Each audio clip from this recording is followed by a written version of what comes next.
মা, বাবা কি আরো অসুস্থ হয়ে পড়ছে? তার জ্বর তো কিছুতেই কমছে না। কাল রাত থেকে বাবা কেবলই ছটফট করছে। তার গা এতটাই গরম যে আমি ছুঁতেও পারছি না। ডাক্তার কি আজ আসবে না মা? বাবার মুখটা কেমন ফ্যাকাশে হয়ে গেছে। জানি না রে মা, ডাক্তার ডাকতে অনেক টাকা লাগে। আমাদের ঘরে যে এক মুঠো চালও নেই। কি দিয়ে আমরা ডাক্তার ডাকবো বা ওষুধ কিনবো? আমি যে কুল পাচ্ছি না। তোর বাবা এমন করে পড়ে আছে, অথচ আমি কিছুই করতে পারছি না। আমার বুকটা ফেটে যাচ্ছে রে। আমার যে আর কিচ্ছু ভালো লাগছে না। আমার খুব খারাপ লাগছে মা। বাবা এমন করে কখনো অসুস্থ হয়নি। এর আগে যতবার ছোটখাটো অসুখ হয়েছে 2 দিনে সেরে উঠেছে। এখন বাবা ভীষণ কষ্ট পাচ্ছে, তাই না? আমি বাবার কষ্ট সহ্য করতে পারছি না মা। যদি কিছু করতে পারতাম। তোর বাবার কষ্ট দেখে আমারও বুক ফেটে যাচ্ছে রে মা। কিন্তু কি করব বল? সব তো ওই রিক্সা চালানোর অ্যাক্সিডেন্টের কারণে হলো। হঠাৎ করে অ্যাক্সিডেন্টটা না হলে আমাদের এমন অবস্থা হতো না। এখন তো দিন এনে দিন খাওয়া বন্ধ হয়ে গেল। তোর বাবা সুস্থ না হলে আমরা কি করে বাঁচবো? কি করব ভেবে কুল পাচ্ছি না। সব পথ যেন বন্ধ হয়ে গেছে। আমি কি কিছু করতে পারি মা?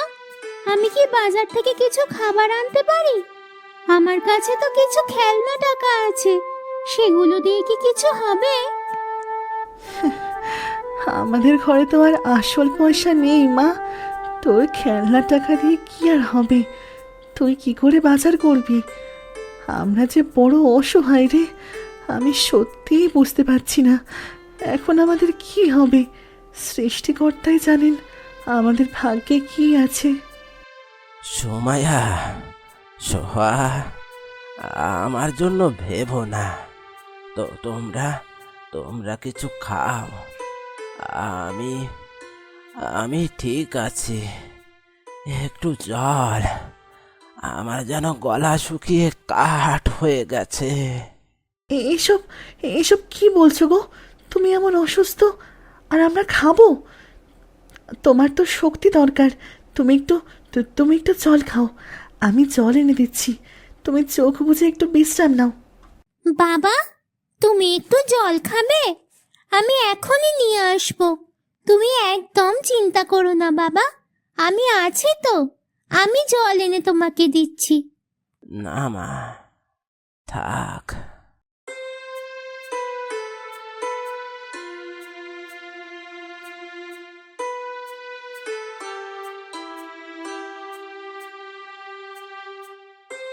মোড়ল চাচা, একটা কথা ছিল, খুব দরকারি কথা।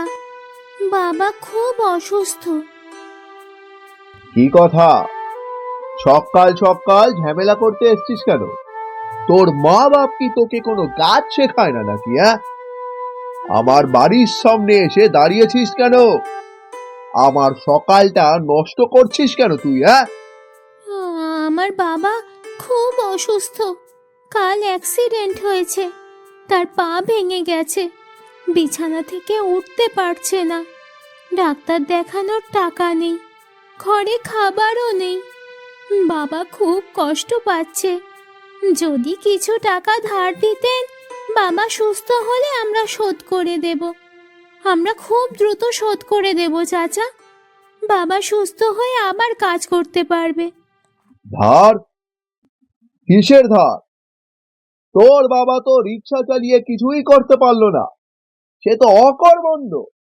এখন সে মরলে আমি কি তোর দায়িত্ব নেব নাকি? আমার কাছে কোনো টাকা নেই। যা, যা এখান থেকে। আমার কাছে এসে কেবল ভিক্ষা চাস। তোরা তো সবসময় কিছু না কিছু চাইবি। আমার কাছে আসবি না আর।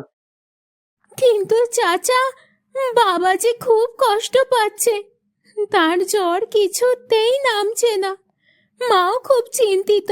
সারা রাত ঘুমায়নি। আমাদের খুব দরকার। বাবা যদি সুস্থ না হয় তাহলে আমরা কি করব? আমাদের যে আর কোনো উপায় নেই। আমি একবার বলেছি না, যা এখান থেকে, যা, বেশি কথা বলবি না। আমার নিজের কত খরচ, আমার ঘরেই তো খাবার নেই, তোর বাবার জন্য আমি কি আমার পকেট থেকে পয়সা খরচ করবো নাকি? এই বয়সে আমার কত চিন্তা। যা, যা এখান থেকে, যা।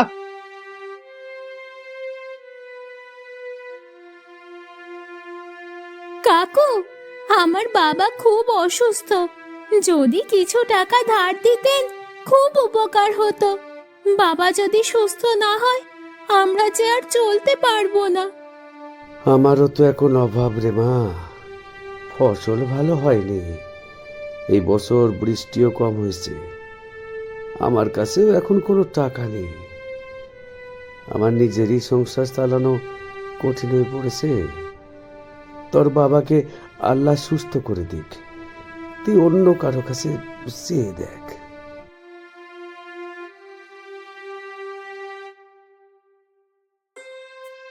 আমাকে কি কেউ সাহায্য করবে না? সত্যিই কেউ সাহায্য করবে না? বাবা কি করে সুস্থ হবে? আমার যে আর কোনো উপায় নেই। আমি এখন কি করব? কোথায় যাব? সব দরজা বন্ধ যে। জঙ্গলে তো ফল পাওয়া যায়। বাবা অসুস্থ, ফল খেলে হয়তো কিছুটা শক্তি পাবে, হয়তো কিছুটা সুস্থও হবে।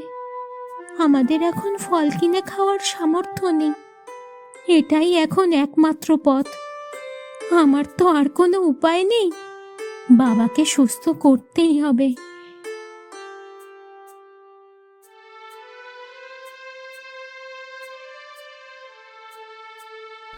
মা, মা, খুব তেষ্টা পেয়েছে, যদি একটু জল এনে দিতে পারতিস।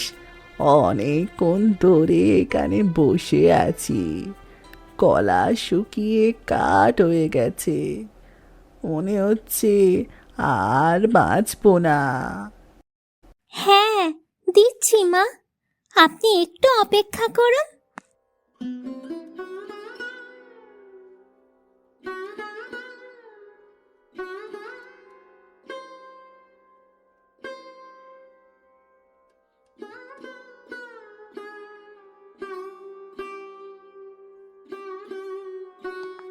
নিন মা, জল খান।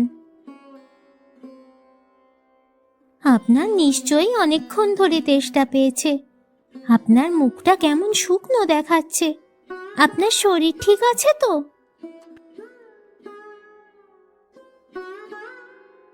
আহ, শান্তি, তোর মতো দয়ালু মেয়ে আমি আর দেখিনি। এই জঙ্গলের পথে অনেকেই যায়, কিন্তু কেউ আমার দিকে ফিরেও তাকায় না, সবাই নিজের কাজ নিয়ে ব্যস্ত। তোকে তোকে অনেক ধন্যবাদ মা, তোর মঙ্গল হোক, তোর এই দয়া আমি ভুলবো না। কিছু মনে করবেন না মা, আপনার সাথে অনেকক্ষণ কথা বললাম, আমার তো অন্য উপায় নেই। আমি আসলে আমার অসুস্থ বাবার জন্য ফল খুঁজতে এসেছি। বাবা খুব অসুস্থ, ঘরে খাবারও নেই, তাই ভাবলাম যদি কিছু ফল পাই। ও, তাই বুঝি? কি হয়েছে তোর বাবার? কেন সে অসুস্থ? আমাকে খুলে বল।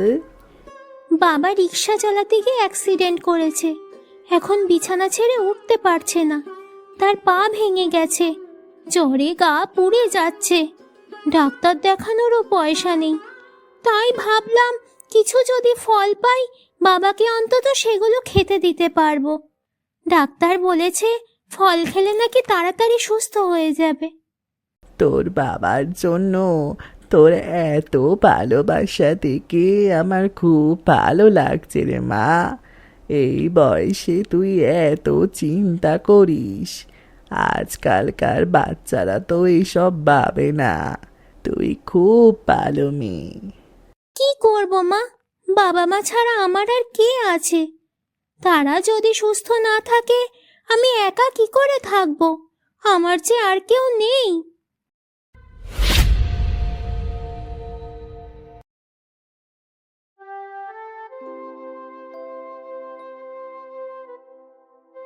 মা, অনেক ক্ষুধা পেয়েছে, যদি একটা আপেল দিতি। তোর কাছে এত আপেল, একটা দিলে কি খুব ক্ষতি হবে? মনে হচ্ছে অনেক দিন কিছু খাইনি। হ্যাঁ নিন মা, আপনি নিন, আপনার ক্ষুধা লাগলে নিন।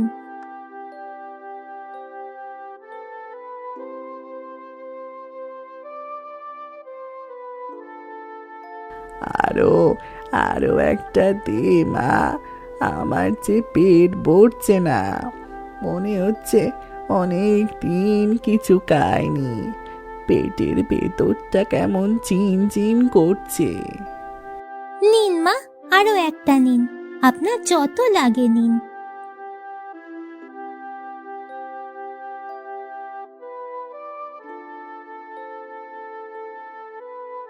আরো একটা দে না রে মা, আজ কেন জানি খুব ক্ষুধা পেয়েছে, মনে হচ্ছে সব আপেল খেয়ে ফেলতে পারবো। নিন মা, আপনি সব আপেল শেষ করে ফেলেছেন, আমার কাছে আর বেশি নেই। মা, আমার যে কিছুতেই পেট ভরছে না, অনেক দিন কিছু খাইনি, মনে হচ্ছে এই আপেলগুলো আমার জন্য অমৃত। কিন্তু মা, আমার বাবা অসুস্থ, তাকে আমি কি খাওয়াবো? আমি তো এই আপেলগুলো বাবার জন্যই নিয়ে যাচ্ছিলাম। আমি তো কষ্ট করে এত দূর এলাম, আর আপনি তো আপেল গাছ থেকে সব আপেল নিয়ে নিতে পারবেন। আপনি তো এখানেই বসে আছেন। তোর কাছে যা আপেল আছে সব আমাকে দিয়ে দে না, দয়া করে দে।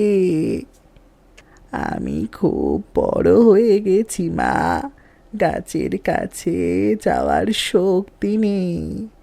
এই বয়সে আমার পক্ষে গাছে ওঠা বা ফল পাড়া সম্ভব নয়, আমার হাত পা কাঁপে। আমি আমি অনেক ক্ষুধার্ত, দয়া করে সব আপেল আমাকে দিয়ে দে। তোর এই দয়ায় আমি হয়তো আজ বেঁচে যাব, তুই না দিলে হয়তো আমি মারা যাব।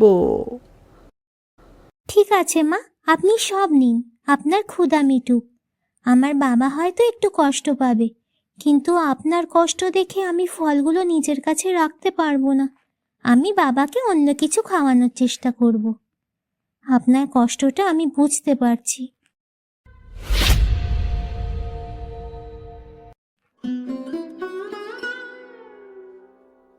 হায় রে, বাবা এখন কি খাবে? আমি যে কিছুই নিতে পারলাম না। আমার দয়া করাটা কি ঠিক হলো? ঠিক হলো না বোধহয়। এখন তো বাবা আরো কষ্ট পাবে। আমি কি করব? এই তো সোনার ডিম, এতগুলো! এগুলো কোত্থেকে এলো? আমি তো আগে দেখিনি। আমি যখন এসেছি তখন তো কিছুই ছিল না। এগুলো নিয়ে গেলে তো আমার বাবার সব চিকিৎসা হবে, আমাদের সব অভাব দূর হবে, আমরা আর গরিব থাকবো না। কিন্তু এগুলো তো আমার নয়, বিনা অনুমতিতে এগুলো নেওয়া তো চুরি করা হবে। আমার বাবা মা আমাকে সততা শিক্ষা দিয়েছেন, আমি এমন কাজ করতে পারবো না। আমার তো এমনটা করা উচিত নয়।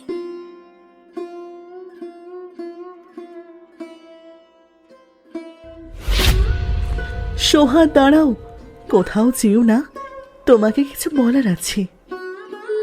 কে কে কথা বলছে? এখানে তো কেউ নেই, আমি তো একা।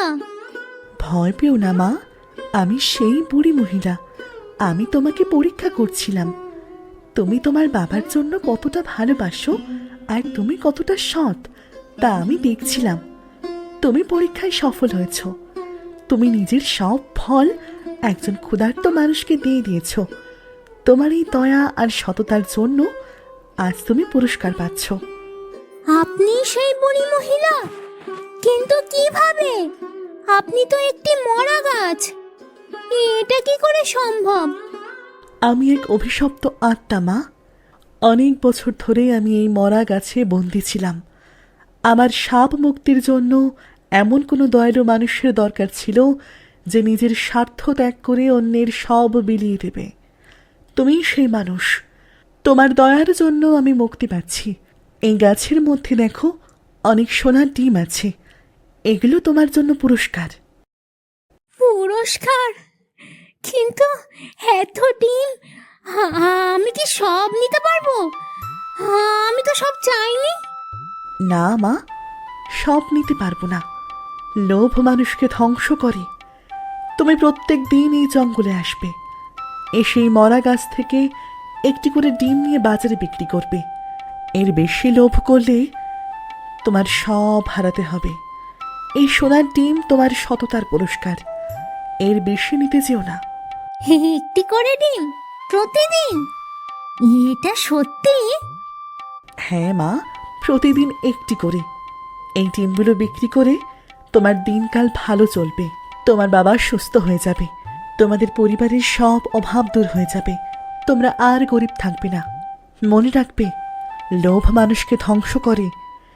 তুমি তোমার সততা আর দয়া ধরে রাখো, এটাই তোমার জীবনের সব থেকে বড় সম্পদ। এই পুরস্কার তোমার জীবনে অনেক সুখ এনে দেবে। আমি আপনাকে অসংখ্য ধন্যবাদ জানাই মা। আমি আপনার কথা সব সময় মনে রাখবো। আমি কখনো লোভ করব না। আমি প্রতিদিন একটি করেই ডিম নেব।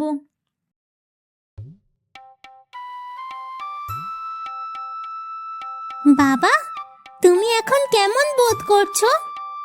তুমি তো এখন অনেকটাই সুস্থ। তুমি তো এখন হাঁটতেও পারছো। অনেক ভালো মা, তোর জন্যই আমি সুস্থ হতে পেরেছি। তুই না থাকলে আমি হয়তো আর বাঁচতাম না। তোর মাও খুব চিন্তা করত, আমরা সবাই খুব ভয়ে ছিলাম। আমার জন্য নয় বাবা, এটা আমার সততার ফল। আর আমি এই গল্পটা তোমাকে পরে বলবো। এটা খুব অদ্ভুত একটা গল্প। কে জানতো আমাদের একদিন এমন দিন আসবে? আমরা তো কোনোদিন ভাবিনি যে আমাদের অভাব দূর হবে। আমরা তো ভেবেছিলাম আমাদের সারা জীবন এমন কষ্টেই কাটবে। তোমরা কে কোথা থেকে দেখছো কমেন্ট করে জানাও আমাদের। ভিডিও কেমন লাগলো সেটাও লিখতে ভুলে যেও না। আর ভিডিওটা ভালো লেগে থাকলে অবশ্যই লাইক, শেয়ার অ্যান্ড সাবস্ক্রাইব করবে। আমাদের প্রত্যেক ভিডিওর নোটিফিকেশন পেতে বেল আইকনটা অবশ্যই ক্লিক করবে। টাটা।